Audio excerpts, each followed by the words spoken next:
दोस्तों, big boss OTT के live feed में इस समय घर के अंदर आधी रात के वक्त मनीषा रानी ने फुकरा इंसान के सामने पूजा भट्ट की एक ऐसी बात बताई है जिसे सुनकर आप भी काफी भड़क सकते हैं। ऐसा इसलिए क्योंकि दोस्तों मनीषा रानी को यहाँ पर पूजा भट्ट ने एक तरीके से इनडायरेक्टली भिखारी कह दिया। जी हाँ दोस्तों, आपने बिल्कुल सही सुना और ऐसा इसलिए कह रहे हैं क्योंकि यहाँ पर गार्डन एरिया में इस समय मनीषा रानी और फुकरा इंसान आपस में बातचीत कर रहे थे और इसी दौरान मनीषा रानी ने अभिषेक को कहा कि तेरे को आज पूजा की एक बात बताती हूँ। मैं पूजा मैम के पास में गई थी, मैंने उनसे कहा कि उनका जो अंडा पड़ा था, मैंने कहा कि अगर आप नहीं खा रहे तो क्या मैं खा सकती हूँ इसको, मैं और अभिषेक दोनों खा लेंगे।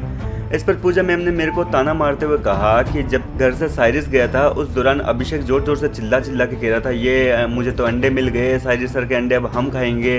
कोई आदमी को गए थोड़ी देर भी नहीं हुई लेकिन तुम लोगों ने उसका मजाक उड़ाना शुरू कर दिया, उसके अंडे लेने की कोशिश करने लगे और उसके अंडे पाने की खुशियां मनाने लगे। और इसके बाद मनीषा ने बताया कि पूजा मैम ने मेरे को बाद में बोला कि देखो, अगर मेरे को 20 दिन भी अगर इस घर के अंदर राशन नहीं मिलेगा ना तो मैं कभी भी किसी से खाने पीने की कुछ चीज़ें मांगूंगी नहीं, क्योंकि मुझे भीख मांगने की आदत नहीं है।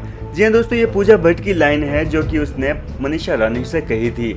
एक तरीके से उसने मनीषा को ही भिखारन कह दिया। दरअसल दोस्तों मनीषा रानी यहाँ पर पूजा भट्ट को अपना मानती है और इसी कारण वो पूजा भट्ट से कई बार अंडे मांग लेती है। आपने भी कई बार देखा होगा कि रात के समय वो कई बार अपने लिए और अभिषेक के लिए अंडे मांगती है, लेकिन कहीं ना कहीं पूजा भट्ट की जो आज मन के अंदर गंदगी भरी पड़ी है वो सामने निकल ही गई और इस चीज़ का मनीषा रानी को काफ़ी बुरा लगा और इस समय यही सारा जिक्र वो फुकरा इंसान के सामने कर रही है। और जब फुकरा इंसान को यानी कि हमारे अभिषेक मल्हन को इस चीज़ के बारे में पता लगा तो अभिषेक को काफ़ी हैरानी हुई और अभिषेक ने कहा कि हे भगवान, इस औरत से मुझे ऐसी उम्मीद तो बिल्कुल भी नहीं थी। कितनी घटिया सोच है, बहुत ही तुच्छ सोच रखने वाली औरत है।